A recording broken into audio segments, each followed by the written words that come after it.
Thanks for coming tonight, everybody. My name is Fritz Glasser. I'm the Natural Resource Program Manager with Office of Maunakea Management, and this is another of our monthly Maunakea Speaker Series events.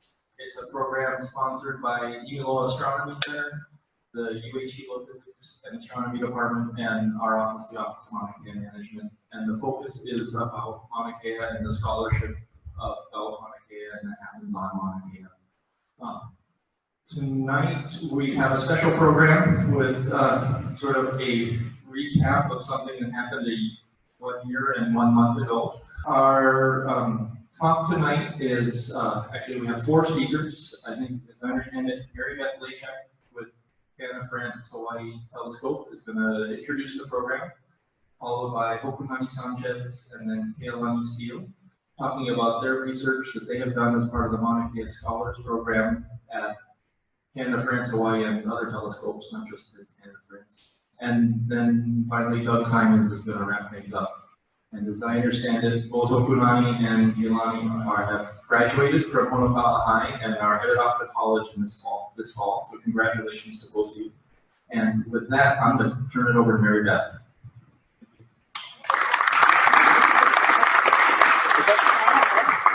Welcome. For those of you, how many of you were actually here last year when we gave this presentation? A couple.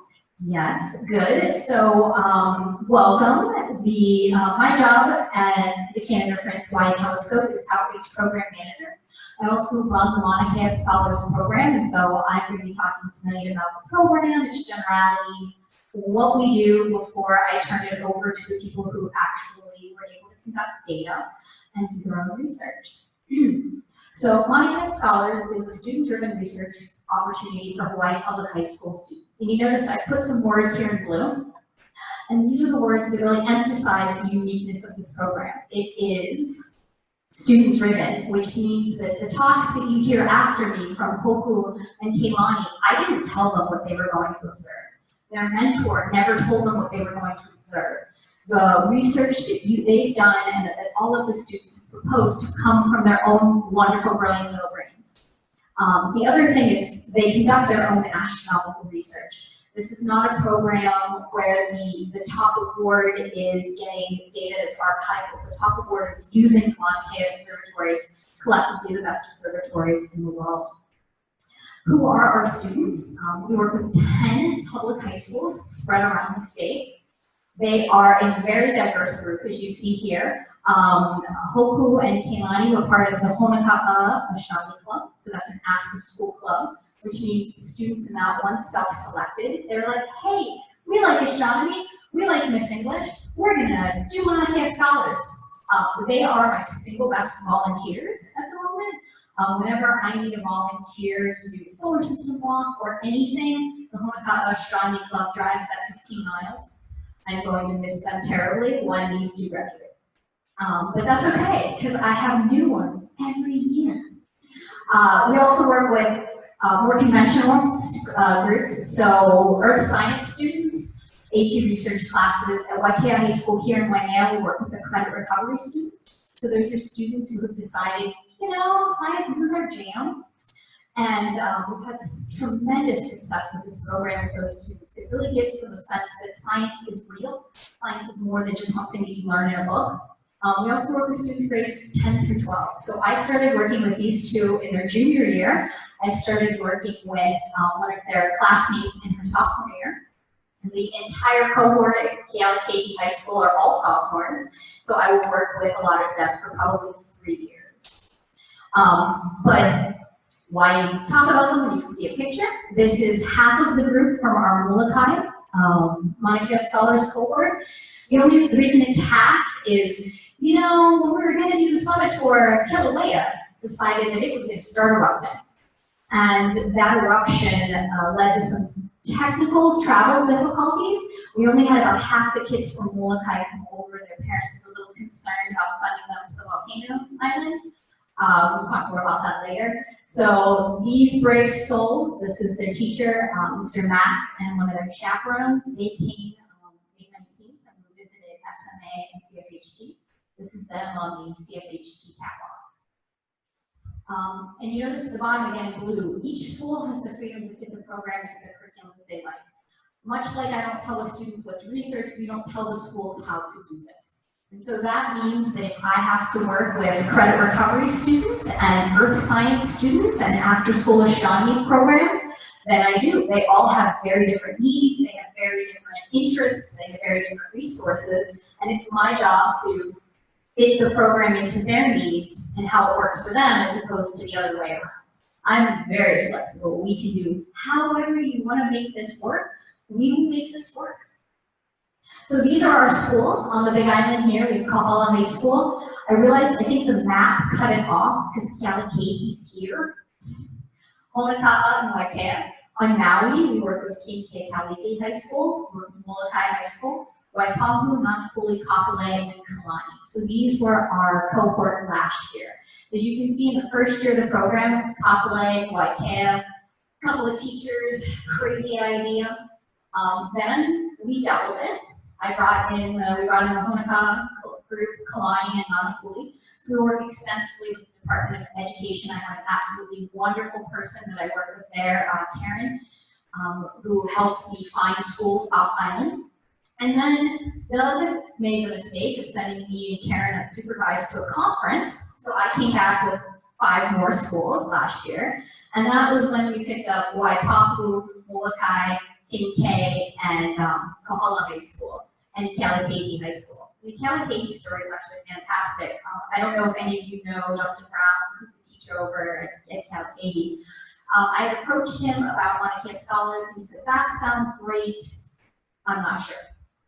Maybe next year. And then at this STEM conference in Honolulu, we were the single most requested workshop by his students. So afterwards he comes in, he's like, we gotta do it. So that's how we ended up with our friends down in Kealakehi. So no announcements for this year. I'm not announcing the addition of schools. I have a couple of things in the works, but nothing finalized. That didn't let me go to that same conference. I showed more restraint this year. I didn't make promises, totally, other than, yeah, I can fly there. Do you want me to come and talk to your kids? Sure. So the general process is the schools are paired with a mentor. Most of these mentors are graduate students from IFA Manoa and IFA Hilo. We have a couple of exceptions. J.D. Armstrong, outreach extraordinaire on Maui, he takes care of our Maui and Molokai schools. Mimi, who works at SMA, she's one of our mentors for Waikea, and my coworker Andrea Patrick from UH works with Nanapuli High School. These students' mentor pairings are essential. We're looking at this almost double training because we're teaching the mentors how to work with people who aren't astronomers. I then go and do an introduction to the program. So I speak to every student in the program. I talk about, hey, you're gonna fly for telescope time. Someone in this room is gonna get telescope time. Schools, proposals are reviewed internally. So the Honokaʻa students aren't competing against the Kealakehi students and vice versa. Then the students run free. They come up with their ideas. We have an award ceremony and award telescope time. We look at about roughly 1/3 of the students receive time. This year we had 215 students and accepted 26 projects for a total of, I think, 36 students. You're allowed to work with a friend if you want. And then everybody goes to the summit. So that's a lot of logistics and a lot of plane tickets. And that part of was probably the most challenging this year, was actually some of the summit tours. So our selection process is a time allocation committee, which sounds exceptionally formal. Myself, Doug, and our astronomy group manager, Dr. Dee Manson, sit around Doug's office table, and we review all of the proposals from each school. So that means we do this 10 times per year. Sometimes I will say we double up. There were a couple of them where I think we reviewed probably 20 proposals in Doug's office. And we selected proposals based on feasibility. Can we do this? Creativity, originality. That's basically, should we do this? And did students come up with the work themselves? And if you've ever worked with a student, you're well aware of the fact that you can tell if they've come up with it themselves. Especially because I repeatedly visit over and over. I don't know how many times I scheduled Molokai this year. 7:50 in the morning, I would get in my office, talk to some kids on Molokai who were always really tired. because it was their first period class, and we would talk about the projects. So by the time the proposals are coming in, almost nothing surprises me. I know exactly what they are. I won't read them ahead of time. So I know the ideas that are floating around in those brains, but I've not read it on paper. That's the job of the mentors. Most of the time, when someone doesn't get telescope time, it's this one. We have proposals that seem feasible. One of my favorite examples, and Harriet in the audience is nodding along, because she was involved in this. So one of my favorite proposals was a student from Kapolei High School. She wanted to figure out why the butterfly nebula looked like a butterfly. And her hypothesis was that the nebula's proximity to the galactic center, and the black hole in the center of our galaxy, that there was a magnetic field that the black hole was giving off, was the magnetic field of the black hole was somehow influencing the shape of this nebula. And she wanted to use the East Asian Observatory, JCMT, to map the magnetic field of this nebula. Doug, Nadine, and I were like, cool, we can do that. We just did that for Spencer with Orion. Please send the email over to Jess, Duxie, and Harriet. And I'm like, hey guys, can we do this? Harriet comes back with this wonderful email saying, this is a PhD thesis, we need 5 years, there's absolutely no way that we can give this girl telescope time, because she needs all of our time. We had another student this year who needed to do his project, which again, we were like, hey Harriet, it would have required every single observational minute on JCMT for a year. We just can't. And so it's amazing, though, the power of telling a student, I'm sorry, we weren't able to do your project because it's a PhD thesis that takes 5 years. That girl got as many hugs as the students that had actually received telescope time, and she cried, which is always our metric of a good award ceremony. How many tears do we have?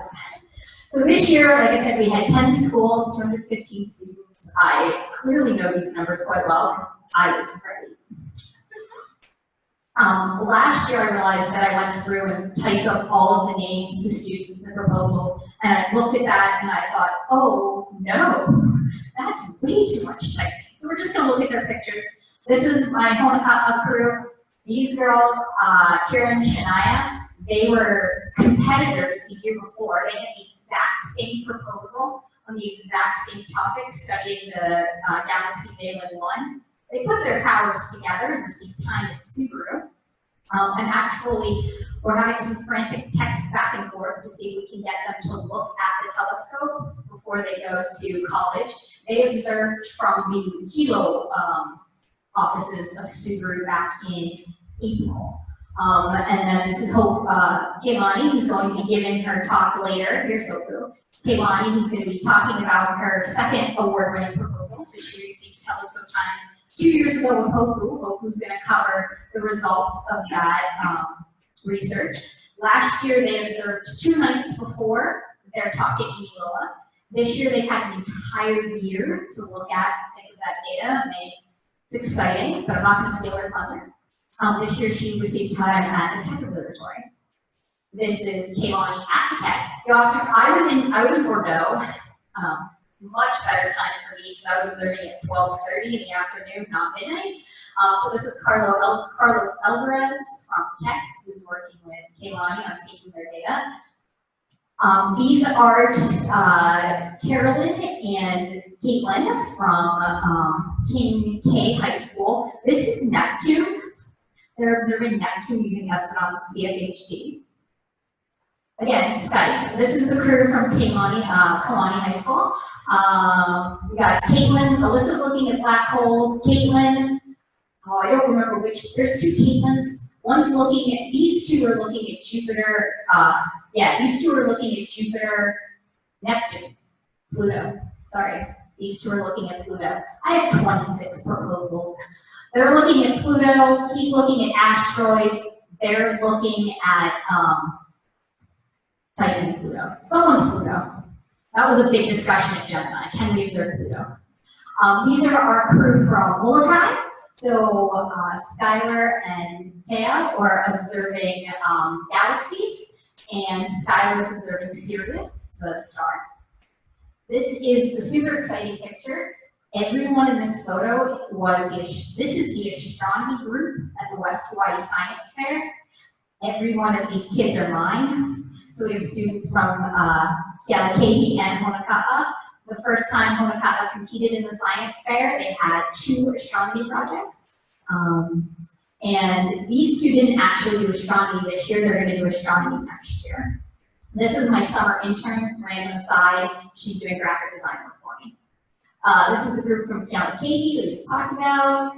This is our sole representative of Kapolei this year. He is going to be looking at Sagittarius A, the black hole in the center of our galaxy, along with his partner. The other 2 students were unfortunately not at school that day because there was a bomb threat or something. Half the school was missing the day we did the award ceremony.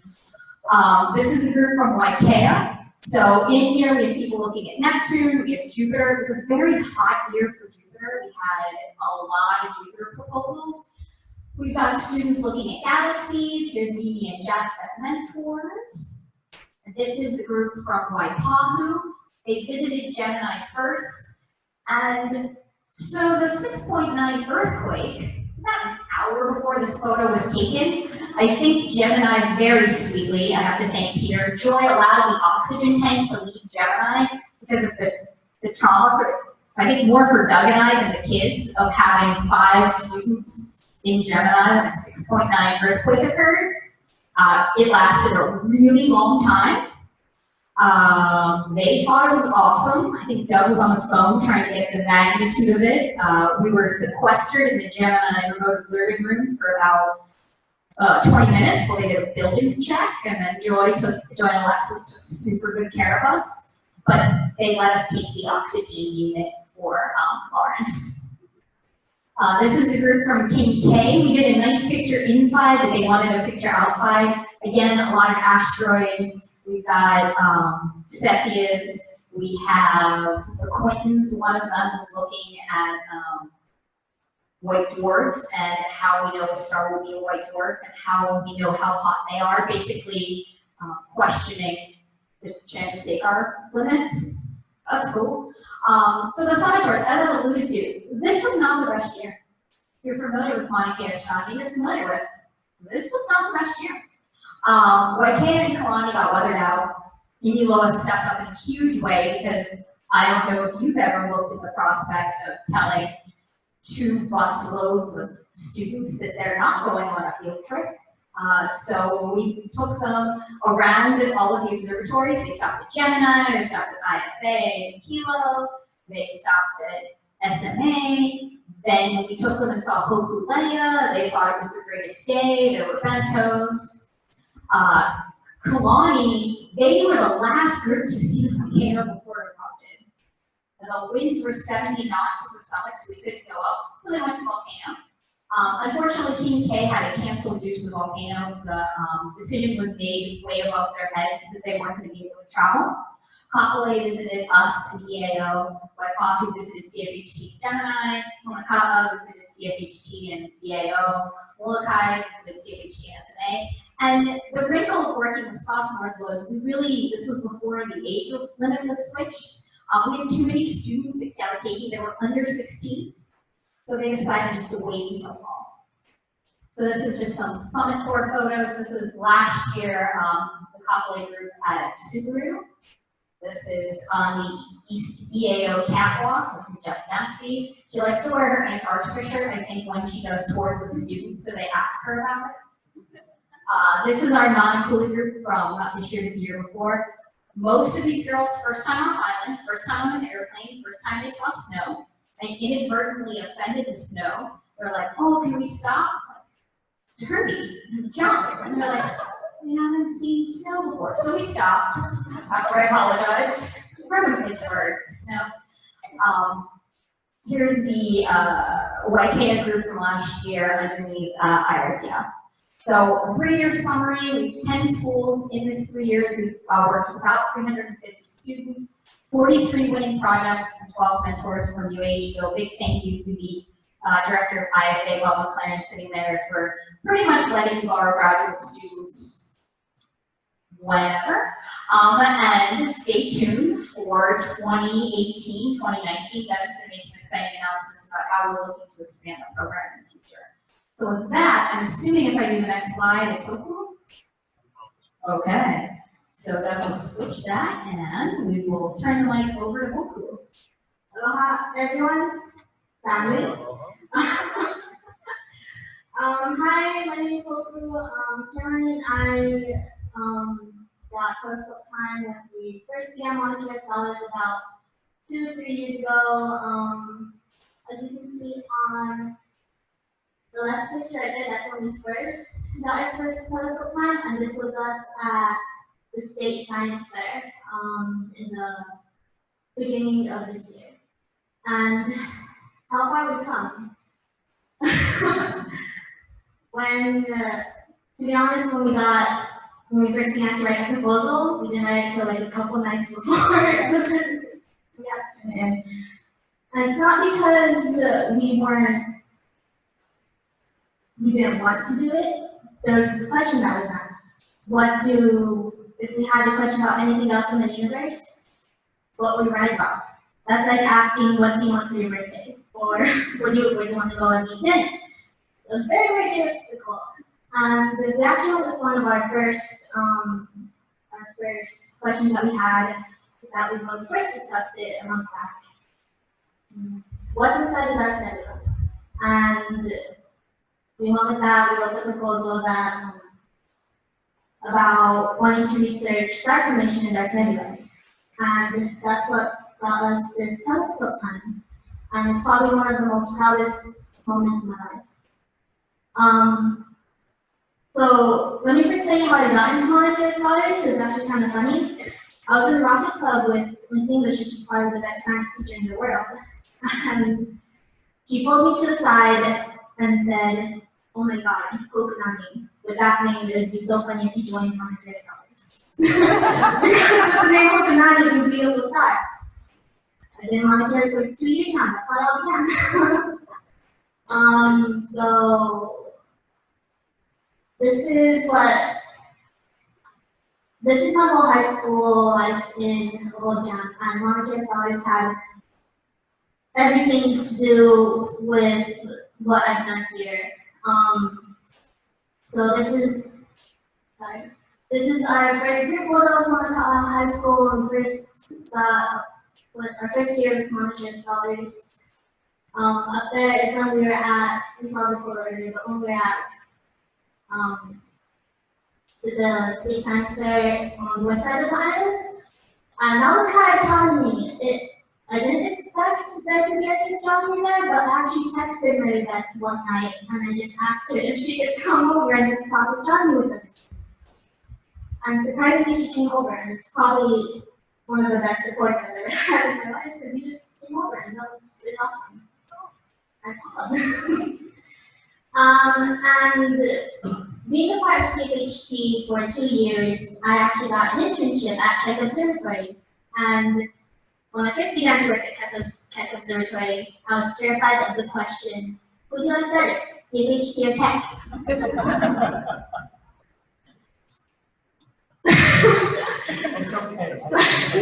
Sorry, Andrew. Keck, so much awesome people, amazing, great work environment, but CFHT holds a special place in my heart. Sorry. And then in that Maunakea Scholars Award, I actually got 2 paper internships at KWP, and it helped me get accepted into Canada-France University, where I'm going to study for 4 years for business, and then I'm going to transfer after that and go to another college to study astronomy for 4 years. And throughout high school, I took early college classes, and actually one of the early college classes I took was actually for astronomy. So Maunakea Scholars helped me with wanting to learn more about the stars, about astronomy, and yeah. So researching dark nebulas, there are so many pretty beautiful dark nebulas like the Horsehead Nebula, Orion, but we wanted to do something that hasn't been researched on before, or it has been, but not so often. There's not much information about it. And so this is dark nebula LDN 43. That says 843, but ignore that. And when we got telescope time, we use CFHT's rear cam and Medicam, and they're both in the infrared wavelengths. And the reason why we use infrared wavelengths while looking at dark nebulas is because if you look in the optical lens, or if you look through the optical light, you can't see past a dark nebula, and the dark nebula is filled with gas and dust, and we have to use an infrared to be able to see through it, because infrared looks through the cloud and goes through, and the heat source is behind it, which is how we can see all the stars over here. And so dark nebulas are perfect for star formation. And the reason why is that because the clouds it has is so dense and it's filled with gas and dust and really cold carbon monoxide and nitrogen, and the temperature in the dark nebula is about 10-20 Kelvin, and it's super cold. And so when stellar winds come in and they stir around in the dark nebula, they begin to form, the materials start coming together, and they begin to form clumps, and those clumps begin to start forming into stars. So put all of that together, you have, with LDN 43, you have a beautiful place to form, for stars to form. So the star we're really interested in is called a protostar. A protostar, in LDN 43 and other dark nebulas, where protostars are great. It's a great environment for it to grow inside. And so when the stellar winds come in or some disturbance in the dark nebula happens, the protostar begins to form from the materials it collects. And as it's growing over years and years, material starts being drawn in, all that dust and gas. And that causes more of the atoms to bind together to make it turn all hot and dense. And after a lot of years, it begins to grow like a protostar, and it slowly begins to flatten out. And after more years after that, and after it's rotating and collecting more material, and as everything beautiful in the universe seems to happen, it explodes. So as it explodes, it's blasting out all the other excess materials that are drawn in. So that's, and so this one right here, I did not pull off that of Google Images. We actually found this object in our LDN 43, and it's called the Honokaʻa object. This was a total unexpected find. We were expecting to just study more star formation, look at more stars. It's so cool. This is actually very, very special. In the middle or inside of it, there's protostars. And as you can see, it's more bloated. And so that's called the bow shock. And what actually happens in the bow shock is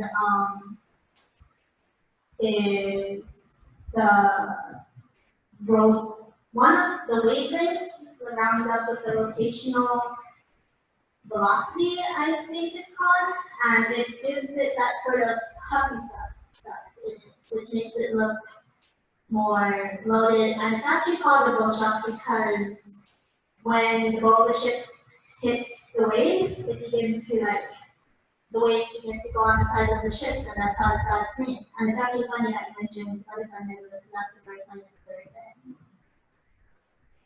And so, what's so special about this HH object?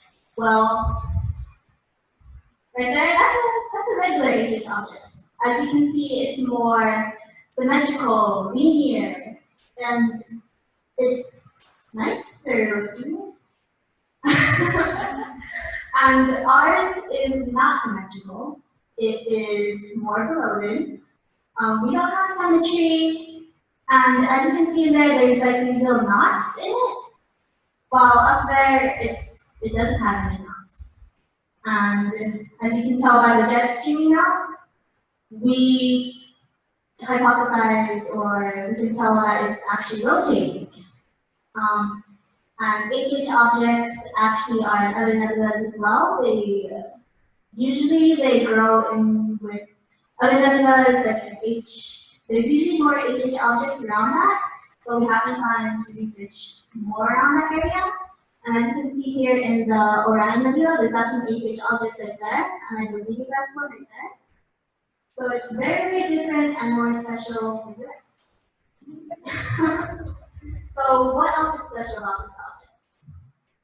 So ours is very, very, well, not very small. Smaller than the average HH object. So the average HH object is around 1.6 light years wide. Ours is only 1.4 light years wide. And we determined that by going into Photoshop and measuring the length of it with pixels, and like we looked up that equation. We got to determine how large it was. So it's very, very small. And they're usually chocolate in groups. And what we're curious about, and what was one of our questions for the state science fair, is that are there more HH objects around this one that look similar? Are they not as special looking as ours? Are they? So we just really want to know more about what's more around it and if others look like that as well. And as I said before, it's not symmetrical. It doesn't look like any other regular or average HH object. And as I mentioned the comments here before, it looks like a two-body system, but there's no stellar sources. So we don't know what's in the middle of that and what's making that come. And only one paper has been written about this object before we found it.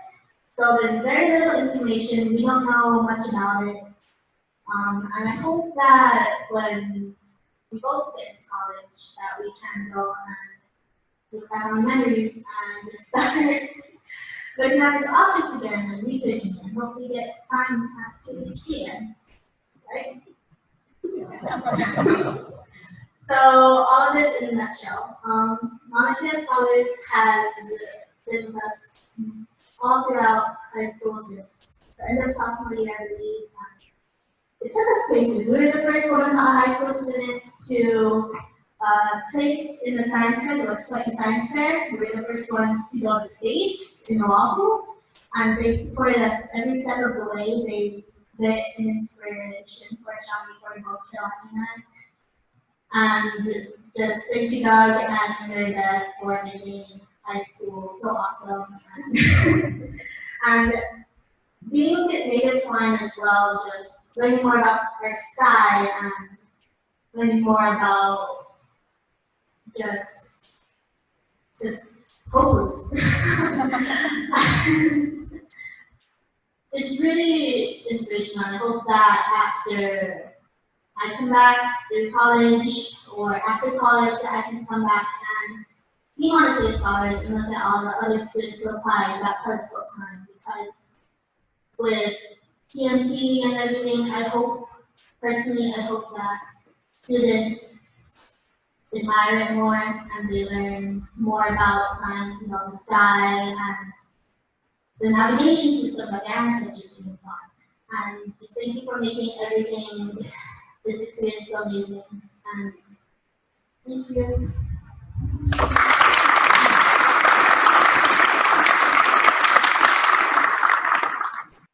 Hi, my name is Keilani, and just for the record, my slides are a lot closer than Hoku's. Hers were really cute, and mine was just black and white, so.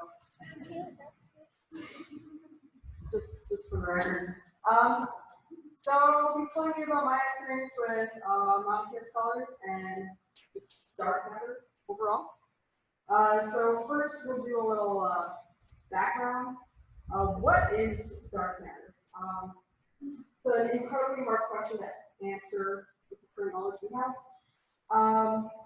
I'd might say at this moment we know more about what it isn't than what it is. We could say that it's not normal matter because if there was, we'd be able to see it.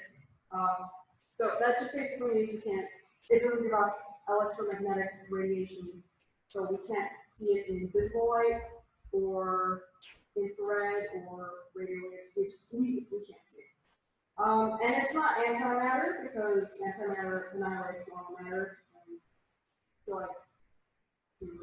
I feel like it'd be obvious, like we would be able to see it.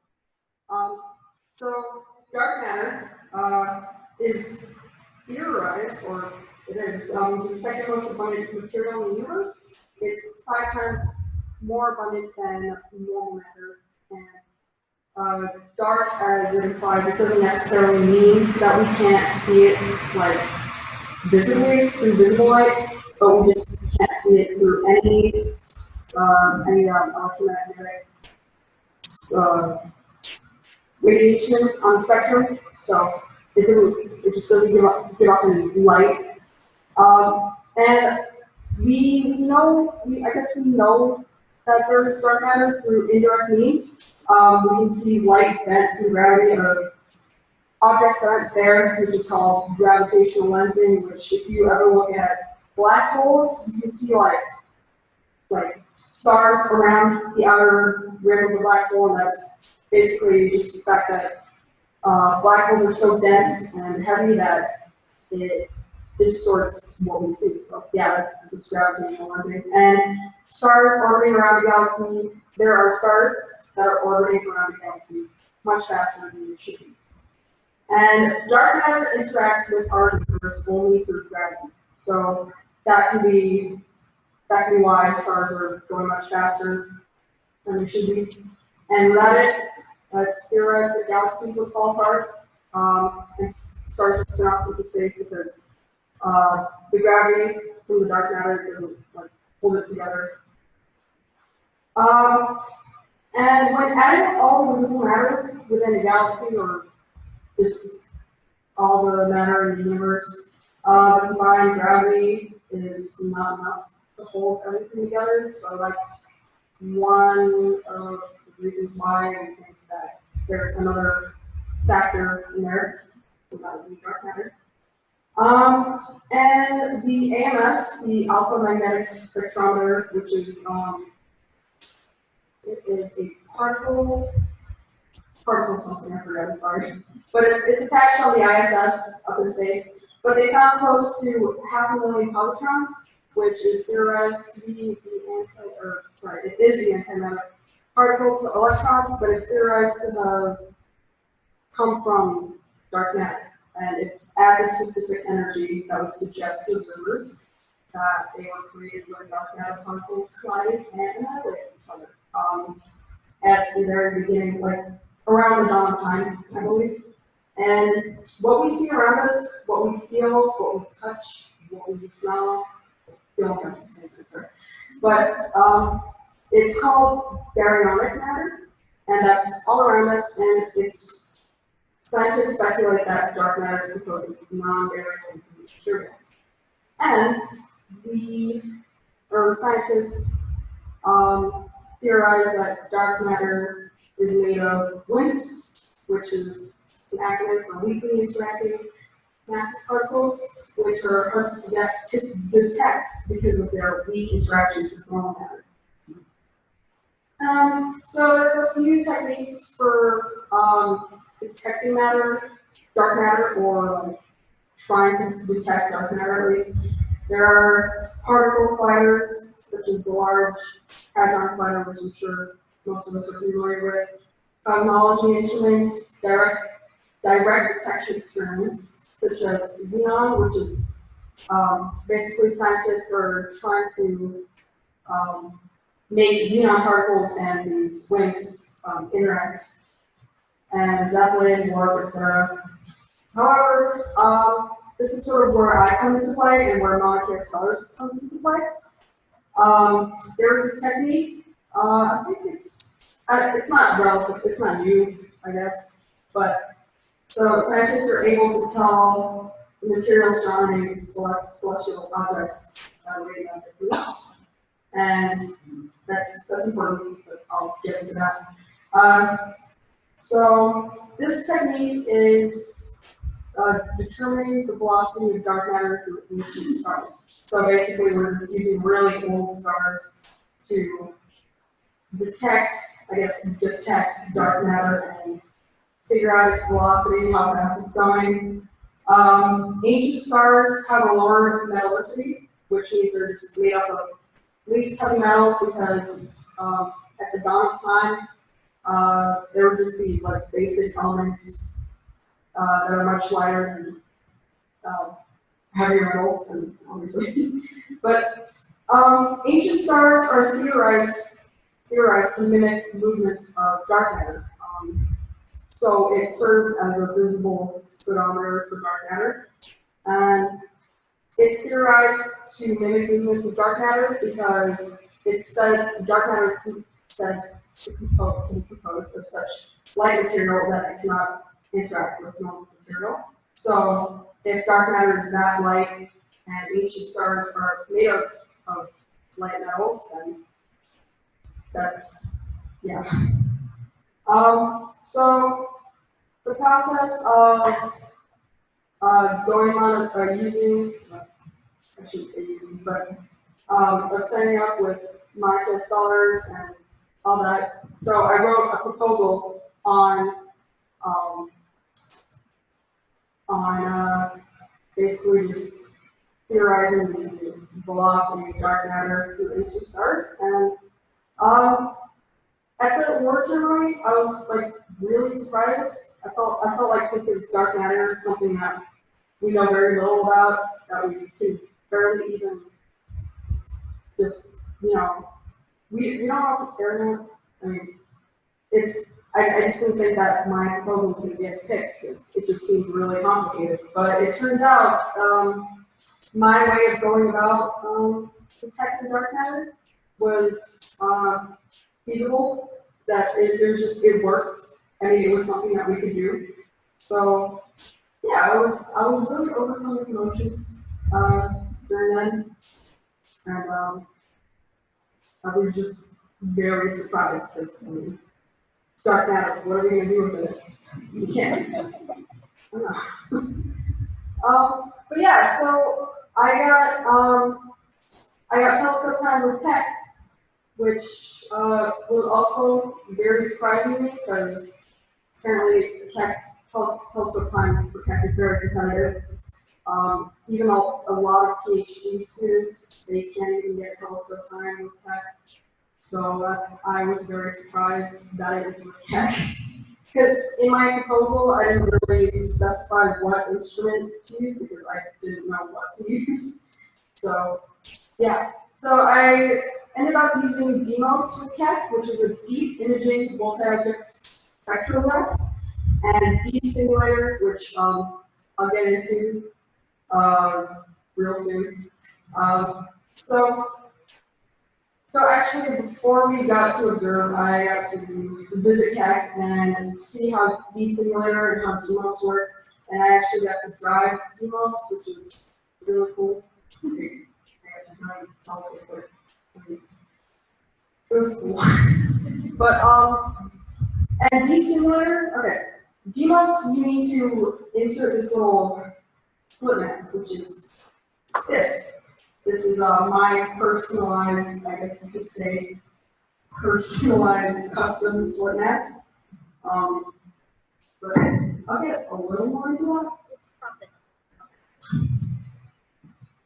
So I used dsimulator to make this.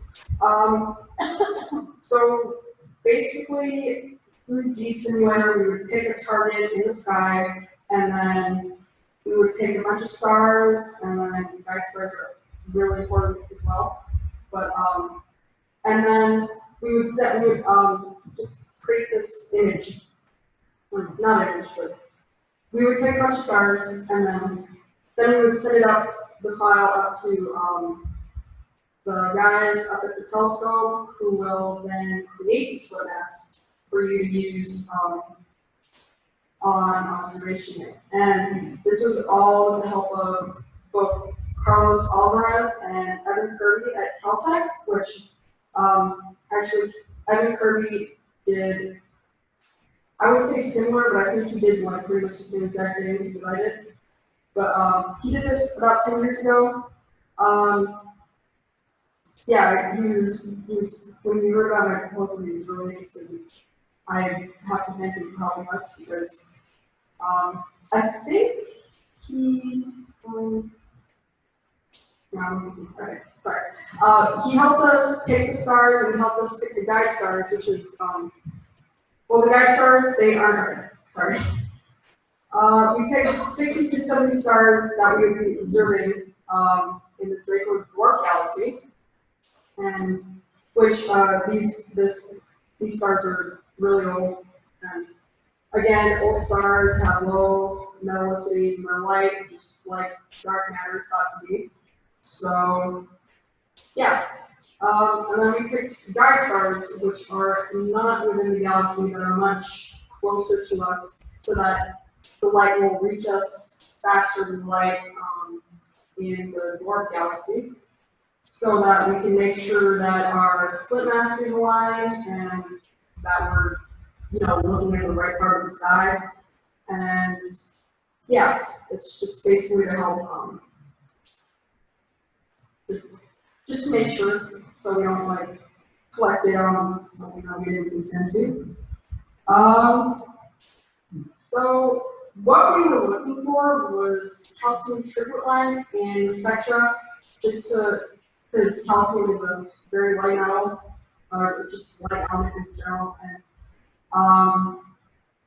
yeah, and originally we were supposed to hold the observations on June 8th, but that got canceled. Like, we went there and we were really hoping for good weather, but that got canceled because of bad weather, and it was because of the volcano.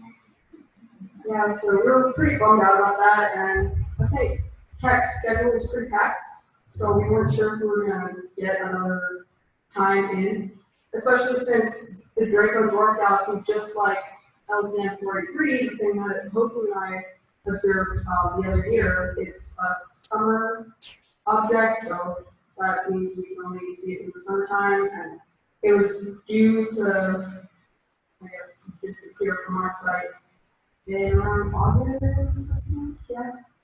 And then, so instead, somehow, by some miracle, and really have Carlos to thank for this, we rescheduled, or he rescheduled the observing time to July 6th from 12 a.m. to 2 a.m. And the other time when it got canceled, it was supposed to be from 2 a.m. to 4 a.m. I believe. But yeah. So we took, on the night, we took 3 exposures of a little over 18 minutes because we were we were supposed to take exposures of 20 minutes, but we were a little bit behind schedule, so we took 3 exposures of 18 minutes around there. And then data started to show up, and I didn't know how to feel, because I was like, wow, the weather got us canceled last time. I didn't think I was going to get to see anything, but lo and behold, we did. And then, I should probably show you that. So this is what it looks like, the raw data, and this is at a stage where we can't really interpret anything from that piece. To me, and probably to most of you too, it just looks like a bunch of lines, and they're like, how are we supposed to get anything from that? And but, so yeah, the next step is to reduce that data and interpret the radial velocity spectra of the ancient stars, which basically means we're just taking the speed. Yeah. The radial velocity is just fancy talk for the speed of the stars that we saw from one point in time to the next.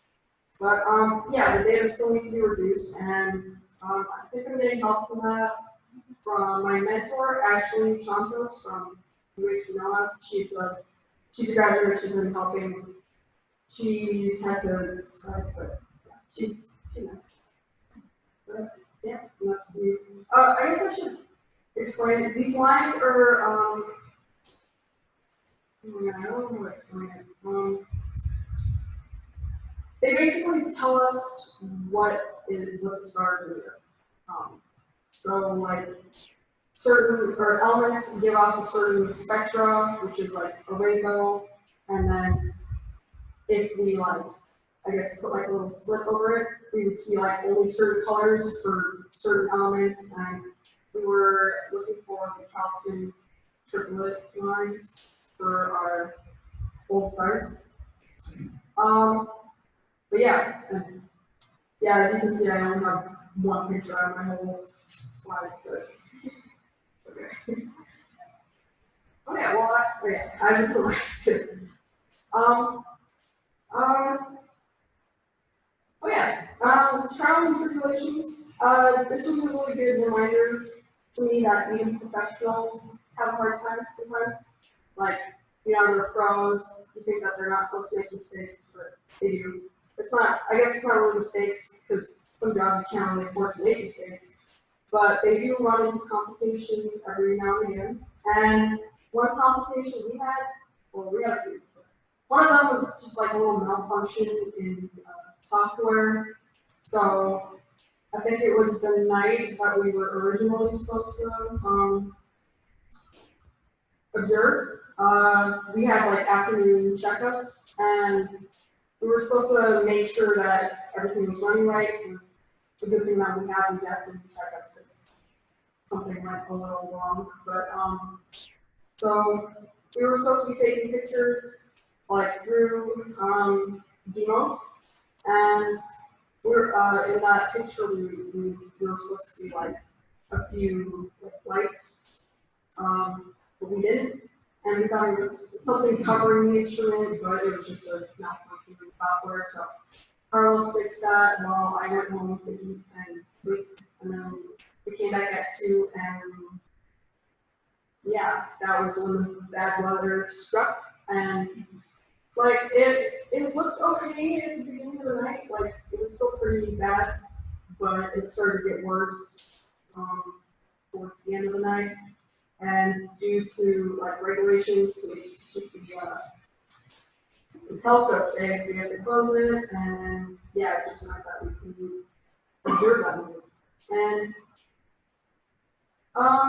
so usually this is where usual astronomers, they would just, that's the end of their observing time. If bad weather strikes and you didn't get to observe and get your data, then it's tough luck, and you just gotta apply for next year. But I was really lucky, really lucky to have gotten another night. And it was all thanks to Carlos, because he got us squeezed in on July 6th, early morning. So, yeah. And a special thank you. Again, the slide is very bland, but I hope my words compensate for that. But I would like to thank Miss English, first of all, for creating the astronomy club for all of us to join. And, our school didn't really have like a lot of like non-mandatory science classes, so the astronomy club was really something that was different from just like school hours. And obviously through the astronomy club, we got to connect with Maunakea Scholars, and she was the one that really pushed me to, you know, write that proposal, first with Hoku and then a second time. So yeah, she was basically where this all started. And I would like to thank Mary Beth and Doug for, first of all, creating Maunakea Scholars, and for always being like a crutch, a support group, I guess, for both me and Hoku. Always being there, always answering our questions, because we had a lot of those. And I would also like to thank Carlos Alvarez and the Keck staff. Carlos was my support astronomer, the one that like helped me through conducting the observation and basically taking over when I didn't know what to do, because he's the what do you call it? I think it's, he's the master of the instrument. He's this instrument scientist for DEIMOS. So he knew a lot about DEIMOS, and thankfully he was there, or else I would have been very lost. And also, thankfully he was there, or else that's where my observation and data collecting would have ended that night, where the volcano, I guess, just decided to take up its environment for some reason. But yeah, he is also part of the big reason why I got to collect data in the first place. I would also like to thank Evan Kirby from Caltech, because he helped us, because there were some things even Carlos and I were kind of like stumped on, which was which stars to pick and which guide stars to pick.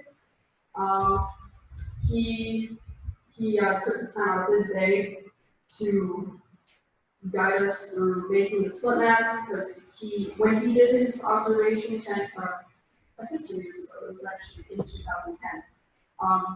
He made, I believe it was 8 to 10 slit masks, so like this, but 10 of them, so that he could look at the entirety of the Draco Dwarf Galaxy, and he basically did the same research as us, but where my research differs from his is that because it wouldn't really make a lot of sense if we were taking the time to collect essentially the same data as he did. So we chose a part of the galaxy where he didn't really touch upon, but then we had some overlapping stars, some stars that he did already, so that we could compare our data and information to make sure that we're on the same page. But yeah, he Skyped us and he helped us with that. And yeah, that's it.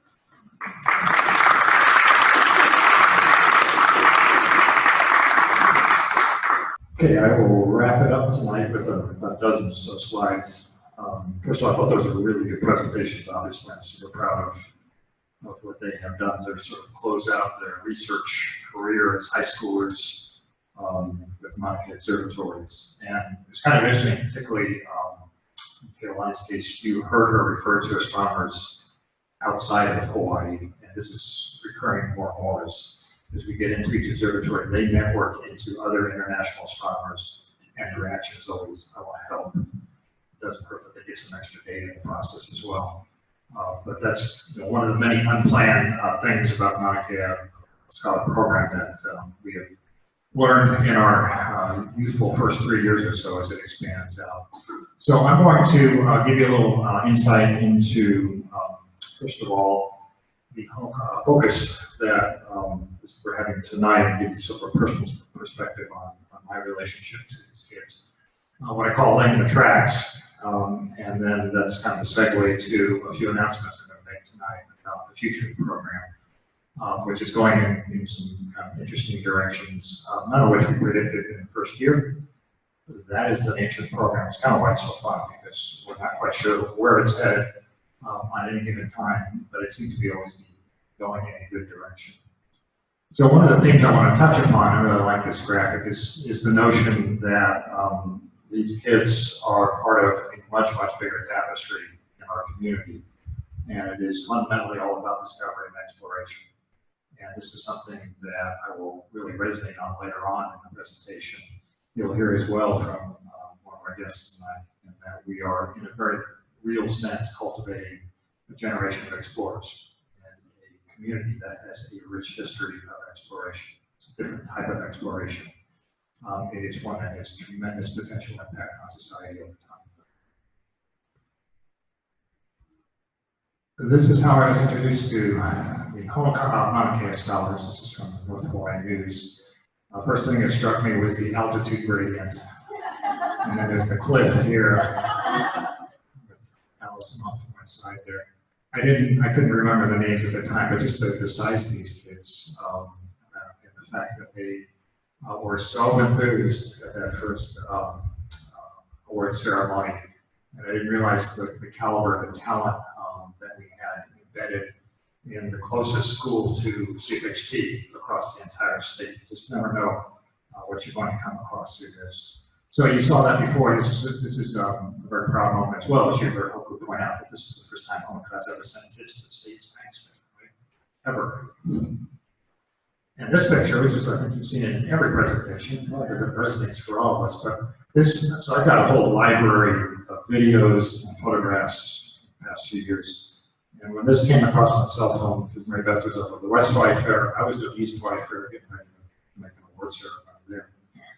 And when this came through on my cell phone, it clicked in my head what I was looking at, that last year, there were essentially no students participating in the West Hawaiʻi Science Fair that were involved in astronomy at all. In fact, the West Hawaiʻi Science Fair is like 10 times smaller than East Hawaiʻi. It's a separate story, we've got to fix that somehow. But the fact that we had populated and dominated with Maunakea Scholars at the West Hawaiʻi Science Fair our second year, because everybody you're looking at, except Mary Beth, there is a Maunakea Scholar. It was really an incredible sort of sense of accomplishment that I felt that we had established in the West Hawaiʻi schools that were engaging. So you heard from Keilani earlier, and there's some really important distinctions I want to make for you. First of all, she is the first student in the state to earn these 2 observing rods, and that is a real accomplishment. So she said she was surprised by getting the Keck time. I read every proposal, and I remember them from previous years with students, and the leap in sophistication that I see is invariably huge. And sophistication of her proposal really struck me when I read it. And I knew that we had our first Keck proposal. And so Keck is the big dog, right? It's the most precious time up there. It's the biggest telescope, most powerful telescope in the world. And I was waiting for the right proposal to assign to Keck. And when I read her proposal, because of the nature of the research she was doing, that is when I connected the dots to Keck. She's also the first high school student ever to use the most powerful telescope in the world. Ever, right? No high school students have done this before. And for me, as a high schooler who was very involved in astronomy in my youth, I'll explain that a little bit later on, the idea, just the mental image of, you know, Keilani getting in her car, middle of the night, from Honokaʻa, driving up to Waimea to get her Keck time. You know, what, do you knock on the door? I've never had Keck time. Yeah, okay, you have the code. The audacity of that is, it speaks for itself, in the sense that this high school student was able to have that opportunity and use this incredible telescope. This is just the nature of the program. Now we're really are setting new trends, shall we say, in education. And as I put with Keilani in the high school auditorium, I look forward to the day when a young Dr. Steele comes back home and is holding a mic like this and is standing in front of students and has the privilege and pleasure of assigning telescope time to other students down the stream. That's the moment I'm looking for in my most senior moment, shall we say. That's when the torch can be passed, and I know it's in good hands. So it's really an incredible accomplishment that she had it. So I'm taking a huge risk. This is the first time I use this laptop. I hope the audio works. If not, I'm going to have to stop and troubleshoot it. I literally took it out of the box just before I came here. So let's see if we got this audio available to play for you.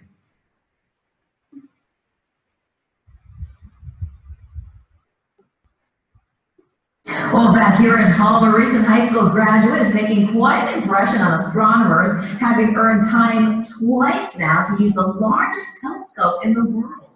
Keilani Steele graduated from Honokaʻa High School this year and has a deep interest in the universe, specifically dark matter. She's part of the Maunakea Scholars program, which is in 10 Hawaii public schools. And part of it allows students to apply for time on a telescope atop Mauna Kea, which is highly competitive even among professional astronomers. Keilani won time last year and again this year, and she's the first high school graduate to observe there. So early in the morning on Friday, for 2 hours, she got to conduct professional astronomical observations at Keck, looking into the Milky Way's nearby dwarf galaxy, mapping the velocity of stars to figure out the distribution of dark matter there. The reason for getting into astronomy is a question I still ask myself, because I don't know, it's just the vastness, how little we are compared to all the celestial objects just fascinates me. I'm just trying to look for answers, complex answers that make sense. You know, Keilani wanted to study the dark matter distribution in a dwarf galaxy. That's a graduate level idea now. Whose program is sustained across the observatories. We have observing time that is almost priceless. And these Hawaii public high school students have the opportunity to do things that a lot of professional astronomers would really be envious. The hope is Keilani and other Hawaii public school students can use this experience for scholarships and in college applications, ultimately returning home to Hawaii and getting a job in our high-tech STEM industry. That would be awesome. I can't believe it. She just graduated high school. I know. And she's studying the universe, dark matter, and all these big $10 words that I've never heard of before. Exactly. I had no idea what we're talking about. But if she came back home, yeah, that would be great. It'd be out of sight, out of this world. So, I thought that was a really nice report. I showed that to my staff last week. I was so proud of it, but I grumbled that those aren't $10 words, those are $100 words. So welcome to our planning tool for Maunakea Scholars.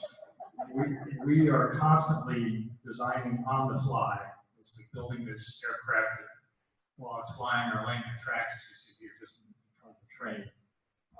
And that's why it's so fun, and also why it's so frantic. As Mary Beth and I create kind of out of a vacuum this whole program. It's not going to pick up the phone and call somebody else, what are you doing with your check time for your high school, right? So, it's talking about tracks and how we're kind of laying them out. I'll group them in sort of three categories here: K through 12, college, and the end game, jobs, and explain to you kind of how we're trying to lay these tracks between all kinds of programs that are occurring across the Maunakea observatories. And I picked three in particular because these have representation of all the observatories. There's the sort of iconic Journey Through the Universe program that Peter, Carolyn, and others here, that in so many ways has reached so many students, and I'm a huge fan of. We have Astro Day, and Carolyn's now brought this to Kona. We're going to do that later on this fall. This is also an opportunity where all the observatories get together. And also, I'm super proud of my fellow MCO directors. They all have kicked in observing time. If you're wondering, we didn't use all the time we had available this year. They're basically the logistics and sheer horsepower required to keep up all the observing is the limiting factor right now. But we have plenty of sort of capacity in principle for developing the program further. And in college, sort of two categories here. We got a lot of people familiar with Akamai. In fact, right now it is Akamai intern season. I think we've got over 30 or so interns scattered across the observatories. And this is a fantastic program. Lisa Hunter just won a wonderful national award, extremely prestigious award for this. And in addition to that, of course, we have very, very generous scholarship programs that are in place to help kids get through college.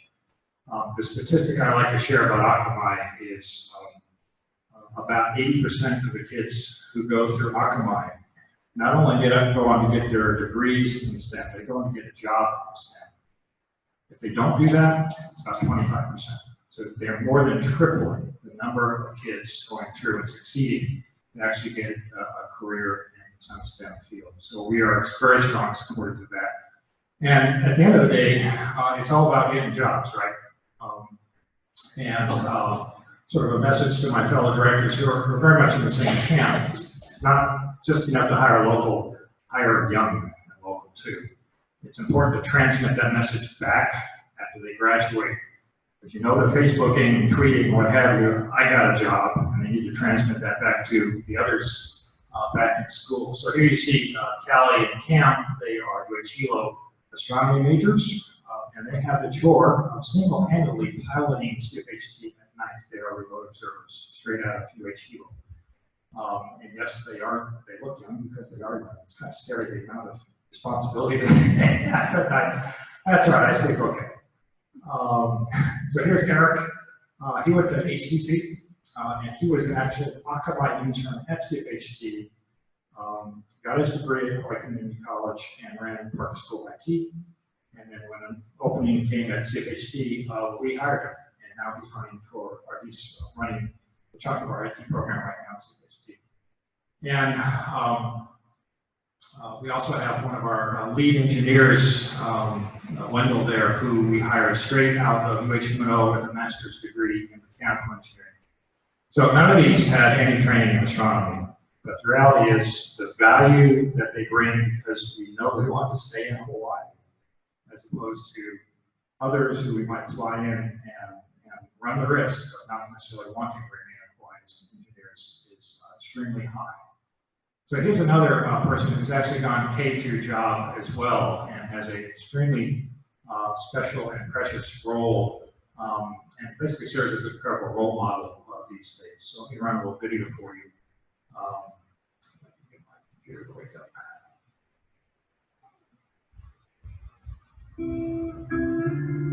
I think a part of it is,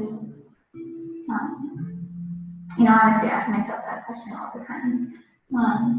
Like, what is it that's keeping me going? Because sometimes, you get so caught up in the details and the research, and you have to take a step back and like, okay, what's going on? Why am I so, like, why is the struggle worth it? And it really comes down to that question of like our origins, It's like I'm really curious to know that story. Like, how did life on Earth develop?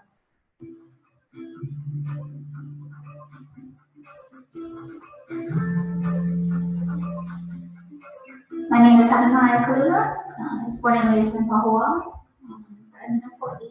Came to UH-Mano for my first semester of college, and took my first astronomy and physics course. So that first, survey of astronomy class covers a lot of different topics, and I think really it was such a different way of looking at things. Like, normally we're so focused on what's happening here on Earth, and to really sort of take a more not global, but universal perspective, I think was really interesting. And I just had never thought about things in that way before, so I don't think it was any one topic in particular, just as much as all of these topics were so new and so foreign to me that it was really intriguing and exciting. But UH-Mano did not have the degree, the undergraduate degree at that point in time, so I switched back to Chilo and pursued my degree in astronomy, math, and physics. The research projects I did do concerned galaxies, how do galaxies evolve over time, and so looking at galaxies in the early periods of the universe compared to the galaxies we see now, versus galaxies that are orbiting our own galaxy, the Milky Way, and trying to understand how do those interactions, how are those interactions, and will those galaxies get eaten up by our own galaxy at one point in time? Yeah, so those are sort of my undergraduate internship type projects. And I think those are important because they really give you a taste of what it is you want to do. And when I finally went to UH-Mano for my graduate program, I ended up latching on to a topic that one of the professors there came and spoke to the students about, which was life in the universe and astrobiology. And so my graduate advisor was Dr. Karen Leach, who was head of the University of Hawaiʻi NASA Astrobiology Institute. And in particular, the Astrobiology Institute here in Hawaii, which is one of 5 to 7 NASA institutes across the country. Our institute in particular was focused on the origin of water and how water relates to the origin of life in the universe. And so that really drew to me, having been born and raised here and having a strong connection to the water. And so I got really excited about being able to pull the two together in astronomy. That's why I ended up choosing that topic for my graduate studies and still pursuing that topic today. So it was always my dream to come back. Most of my family is from here. Actually, all my family is from here. And just being around them, being my 10 brothers here. So being around him and his kids was important for me in terms of just developing my own life and finding my own path. And so as much as I wanted a career in astronomy, I also wanted to make sure I could be near family. And Chilo really presented a great opportunity in order to pursue both of those. So recently broadcast a little segment on Heather, and not only, of course, is the importance here of her Native Hawaiian heritage, but the fact that she went K through PhD in Hawaii is what I mean by sort of end-to-end educational opportunity that I'd like to see replicated repeatedly. So the rest of this presentation, I'm going to summarize 3 initiatives for you. And the goal here is basically to bring these tracks together to make it a little less challenging for kids to make that leap from high school into college. And the first of these involves another very special astronomer that a number of us were here recently remembering. And I'm going to show you what I think is the last video interview of him. It's kind of poignant when you think about what's about to happen as a way of introducing a special speaker. On the mountain, huh? To figure out if we can go above the concept. All right, here we go. So tell me, where are we right now? Just about 1/3 of the way up the mountain of Maunakea. And so you're one of the voices behind the project to build a new giant telescope. Yeah, if you think about it, the defining characteristic of being Hawaiian is being an astronomer. It makes sense that it's Polynesians who came across the water and landed here and set up shop here. Yeah, so every single Hawaiian that exists in the world closes being Hawaiian to some great-great-grandfather or something who stepped on a canoe. It was going like the South Pacific and that way. yeah, well, it wasn't like that. I'm sure someone. I know that seriously. Yeah, we're looking at the stars, and stars point this way. Okay. And so, tell me what's so exciting about this, the idea of this new telescope? This one is particularly cool because it'll be just about the right size to see as far as you can see in the universe. Can you break down why it's important to even want to see that far and what we can get from that? Well, astronomy tries to answer some of the basic, really basic questions. Why are we here? How do we get here? What's it all about? But it's a basic research science, so you really can't say, well, what are you going to get out of it? Because I really can't predict the future, but I know that basic research sciences have given us great things. Okay, and so why this spot, I guess is the question. Why this spot over other spots on the planet or in Hawaii? Maunakea is the best astronomical site in the world. Perfect airflow, perfect temperature, isolated, just a fantastic place to do astronomy. And it's shown up in scientific evidence. They're the best pictures you can take anywhere in the world. So. And what do you say to people who say that those are sacred lands over there? Well, it is true. Maunakea, sure, it's considered a wahipana, a special place, a place that has kapu. But my family would never think that it's too sacred to build something that benefits other Hawaiians. And the fact that it's raining on us right now as we talk about this isn't some sign from some creator up there above. It's a blessing. It's a blessing. You know why rain is a blessing? We're being blessed. We're like so major blessed. I mean, nothing is ever going to go wrong in our lives. Okay, it's a long blessing. Well, I'll take that with me. I'll take that blessing with me. Classic Paul. So with that, I'd like to introduce a special speaker tonight. We have Newton Chu. I don't know if we're going to make it or not. And I invited him to say a few words, as he did last week, to introduce an incredibly generous scholarship program that he crafted. So come on.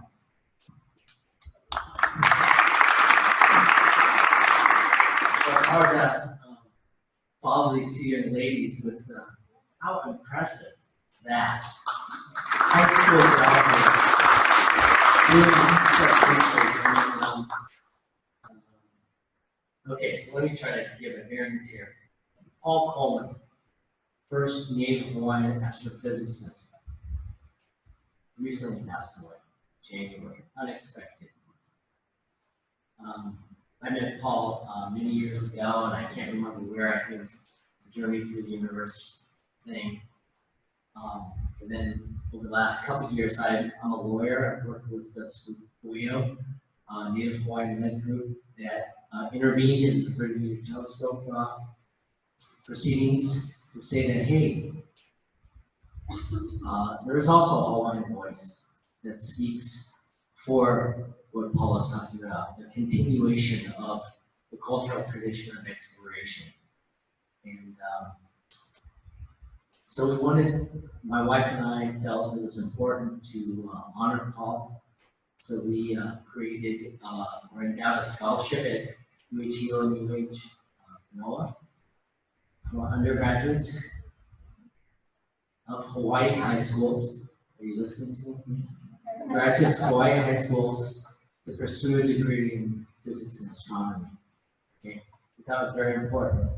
And the reason we think it's really important is, like probably some of you, I'm just an astronomy student dad. That's all, you know. Yeah, I'm a lawyer, but that's because, you know, those with, this is what I say, those with talent become astronomers. Those without go to law school. Okay. So anyway, I am a father of someone who went to, wherever those slides are, I probably went to every single Astro Day at Prince William Plaza that ever existed. I've probably been to every single one, perfectly 10. Journey through the universe. My wife Roberta is in Oahu today, but she has been one of those mentors that drives the astronomers around. Okay, I'm the MC at the dinner. I don't know why, but so I'm connected to astronomy only because my son, back in the day, when he was so big, when he was in 3rd grade at E.B. de Silva School, thanks to people like Peter Michelle, said, I'm going to be an astronomer. Drew his whole timeline. I'm going to study this, I'm going to study that. He drew all the solar system. In fact, Bob McLaren, I shared when we, I don't know, no, it was Alan Tokunaga today. He looked at it and says, he did this when he was 8 years old, and he had the rings of Neptune and Saturn perfectly set up, and I'm like, I didn't know Neptune had a ring. But, you know, my son at 8 years old had already developed that affinity, like you young ladies, for where they're going to explore next. Okay? So, as a dad, my son goes to Hilo High. He goes away to school. He went to Dartmouth. He got his degree in physics and astronomy. And I always thought he was going to grow out of that and go to law school, like he should. But no, he applied to graduate school and then got into several schools. And when he was accepted at Yale, he wasn't accepted at Harvard, he got accepted at Yale. I was like, dude, you're done. You're going to be a bulldog. And then he told me, no, Dad, no. He's going to UCLA, be a Bruin, because what he was interested in was being explored by the special scientist Andrea Ghez, who's speaking at Honokaʻa next Friday night on the supermassive black hole at the center of the Milky Way.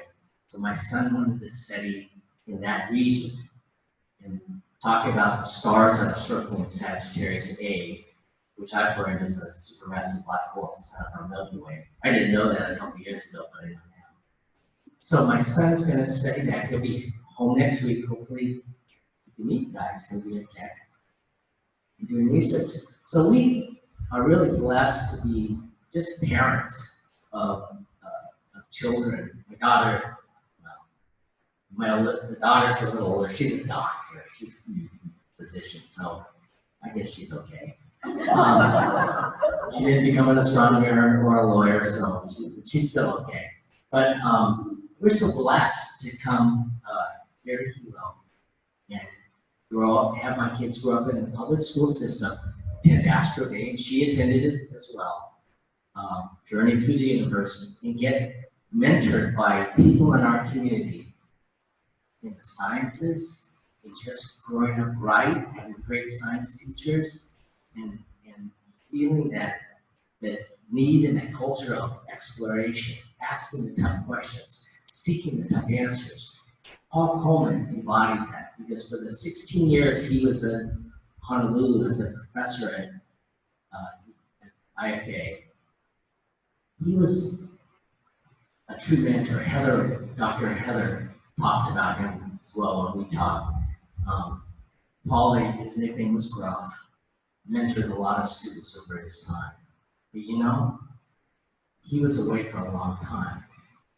He went away for school. He got his bachelor's degree at Notre Dame. His PhD at the University of Pittsburgh. He went to the Netherlands for 10 years to do postdoc work. And then when he returned to the United States, he was at Yale, he was in Puerto Rico, New Mexico, and other places. And it wasn't until he was like 46 years old or so when he got home to Hawaii where he could do what he had been doing, which is mentoring graduate students and other students like what you're going to be doing. And so for the last 16 years, that's what he did. So when he passed away, my wife and I said, gee, we need to do something. So we established a scholarship in his name, in his honor, for graduates of our local high schools so that they can study physics and astronomy here in Hawaii, so they don't have to go away. They can stay here, they can study and learn using the best telescopes on the planet. And I want to thank Doug, Mary Beth, and the others in this room who created this thing called Maunakea Scholars, because like Doug put together the track, we're trying to put together the track that helps them stay in Hawaii so they can learn here without going so far away with snow and all that, right? And they'll come home and find jobs. So I want to thank you guys, much mahalo to you guys for setting the Maunakea Scholars Program. Caillou and everything that you do here at Imiloa, everything that the community does to raise our children. My wife and I just wanted to put together the scholarship so that students could apply for that and stay home and maybe learn. So that's it. Thank you.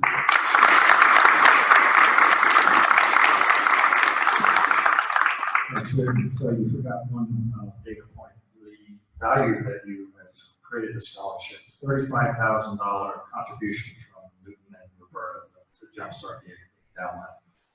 And it is something that goes on in perpetuity. Generosity that they demonstrated is phenomenal. I email people who read the article today around the world who know you, that maybe I'll share with you because they thought it was a really remarkable thing. I mahalo you for that because we are on the same page. We're the same letter on the same page in terms of our goals, where we go from here.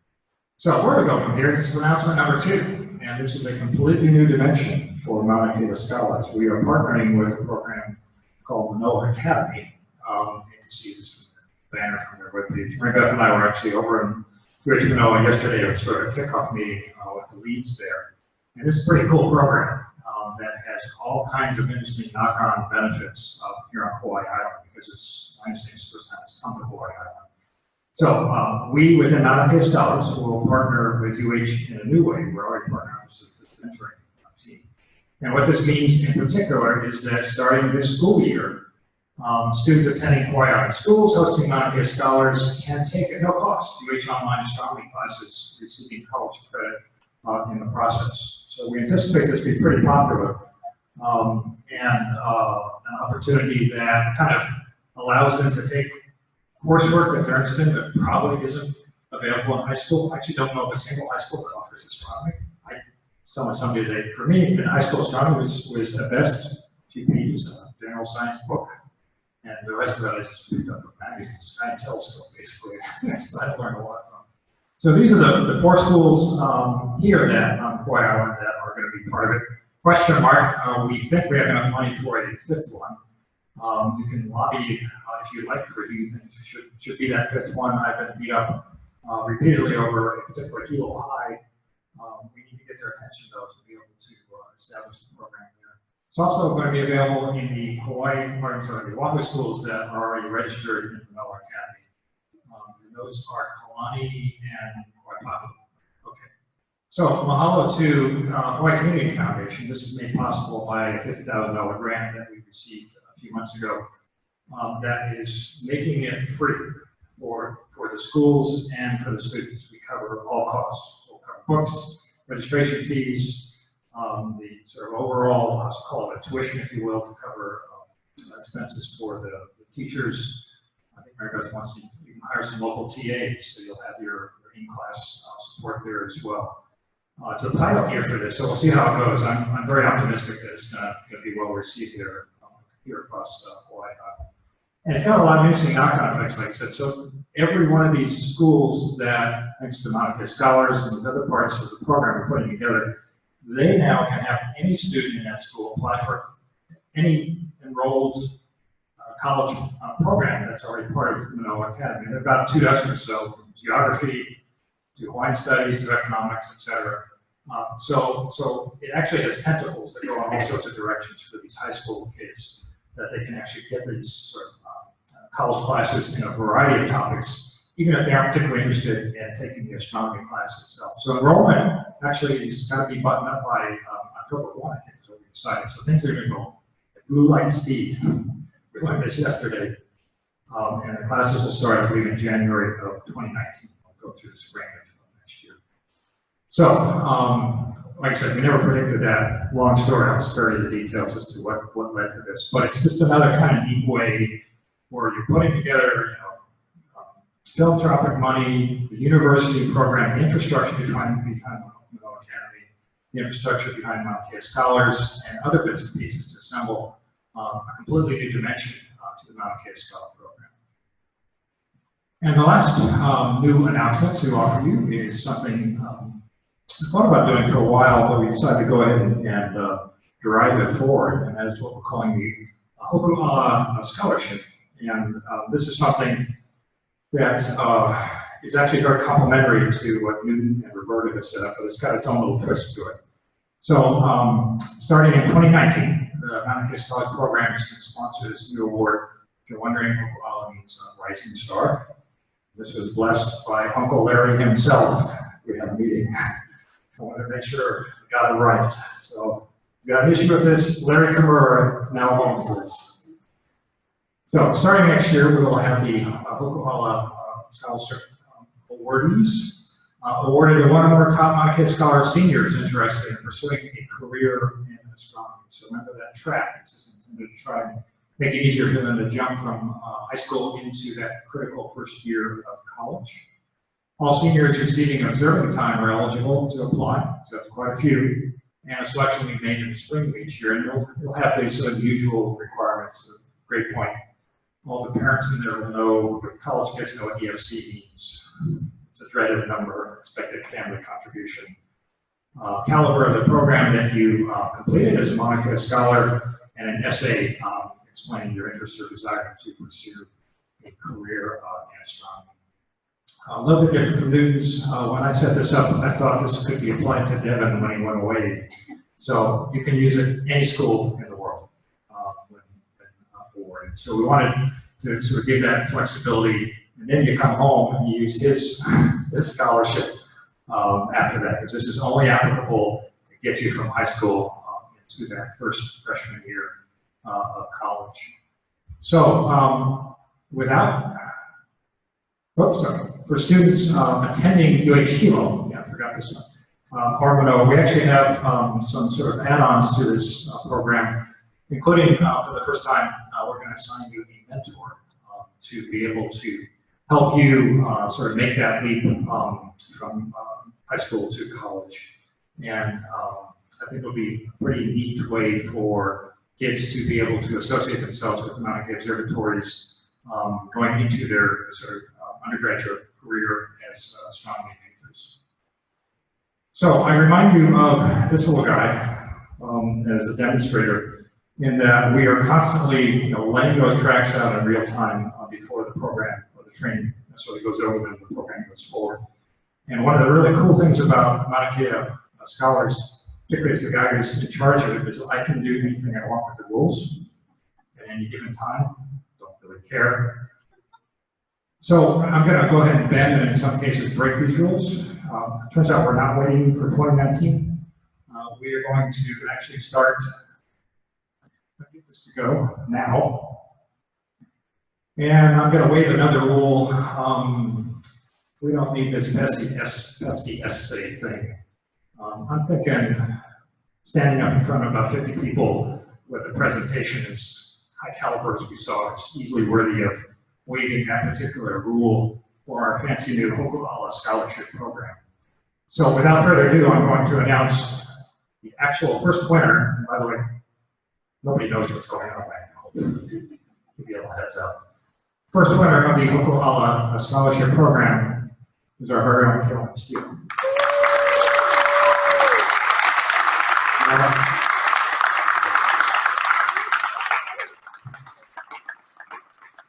So, Keilani, you know the drill. I'm going to get something out of here.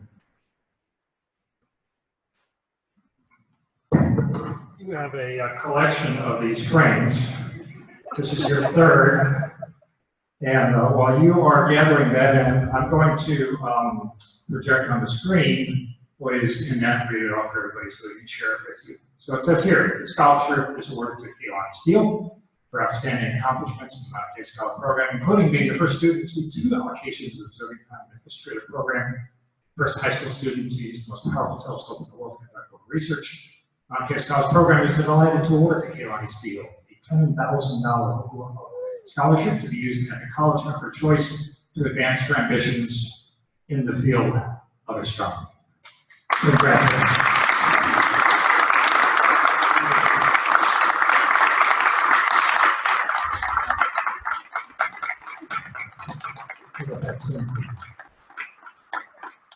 So yours is actually signed, as opposed to this one.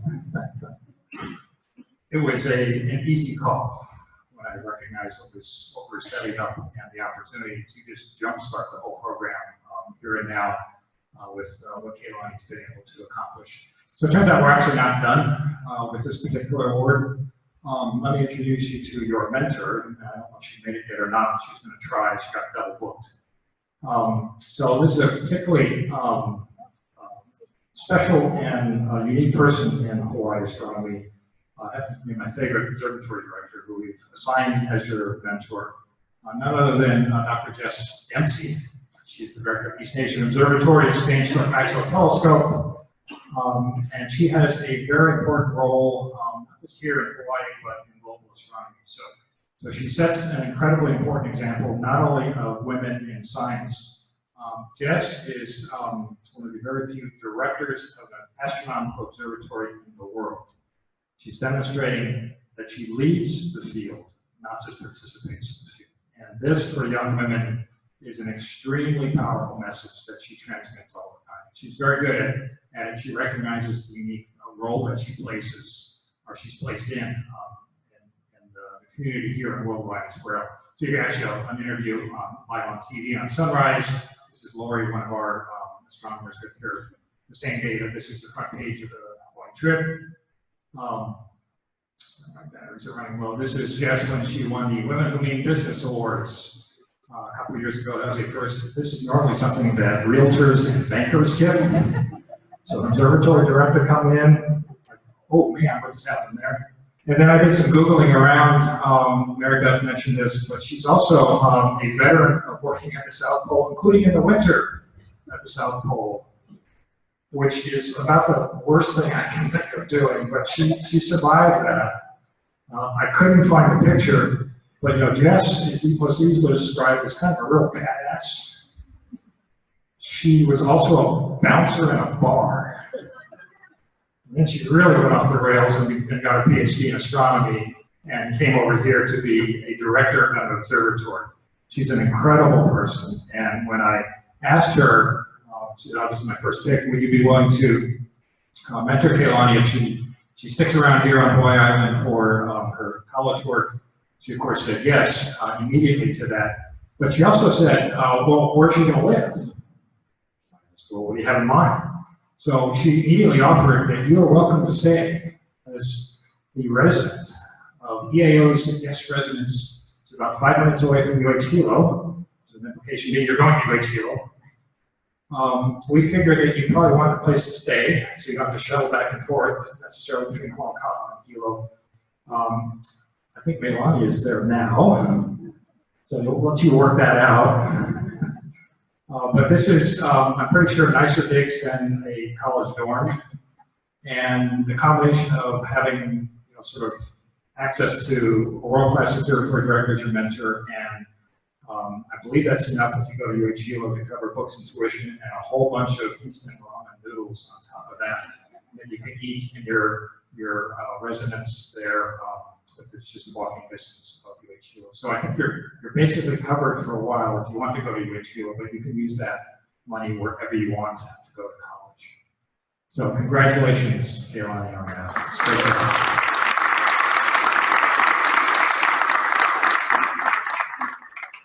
Okay, you want to say something? She wants to sit down, sorry. All right. So let me tell you a little bit about what we're doing here, what's actually going on behind the scenes to drive this whole scholarship program. And she knows my story, but not necessarily all of my story. My story, when I go around and award observing time in schools around the state, starts with the event in seventh grade, and saw Saturn for the first time with the Toy telescope. Through, yes, I still have this particular eyepiece. It's all through that telescope. And that was a completely transformative moment in my life. It took me 2 weeks to find Saturn, but it was a moment that I had no idea how much of an impact it had on me. But I look backwards across my life to that focus, shall we say, and it was an incredible sort of one-off experience that I will never forget. I did get very frustrated at that little Sears robot telescope, though, and in my, I guess I was 16 at the time, built a sort of backyard observatory from scratch, which is small pictures from my home in South Florida here. Entered that into a national science contest, and to my amazement, came out in pretty good shape with a runner-up prize for that. And this is part of the story you don't really know. So as the youngest of 10 kids, all my brothers and sisters had gone to at least 2 years, most had gotten 4-year college. The combination of that bankrupting activity on the part of my dad and the fact that he lost his job meant we were flat broke when it came time for the youngest one to go to college.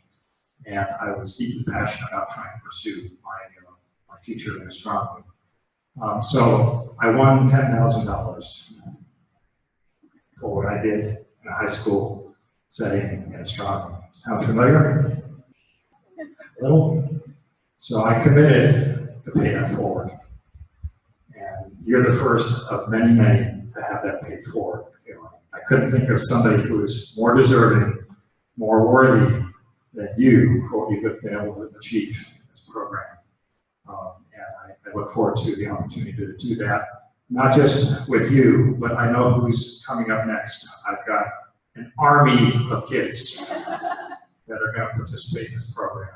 And we're going to see to it that they are going to have that same sort of catapult, if they so desire to go into astronomy with this particular scholarship, leading right into it. We didn't coordinate this. So you're the sophomore year, I got into the freshman year, right? And between us, getting back to my very first slide, we are literally, as a community, generating a generation of explorers. We don't have to wonder what it's going to feel like in the future. The tracks have been laid. You've got one right here that's going into that. Heather has already come out the back end of that. Our community, collectively, is creating a unique generation here in Hawaii. What makes it so unique, beyond the fact that it is in Hawaii, is because at their fingertips will be the most powerful telescopes in the world. No other kids in the world are going to have that access and that potential. That's the end game that Newton described. That's what we're trying to do with this program. And I look forward in not very long time that we're going to have that small army of homegrown astronomers taking astronomy by the ear and driving it forward in the 21st century. So our job, Newton and I and others, we're here to break down barriers, to tear down walls, and make it possible for this generation to be that leadership generation in the field of astronomy for a long, long time to come. So with that, we ran a little long tonight, but I appreciate your patience. Mahalo for coming. I appreciate it, particularly for our students.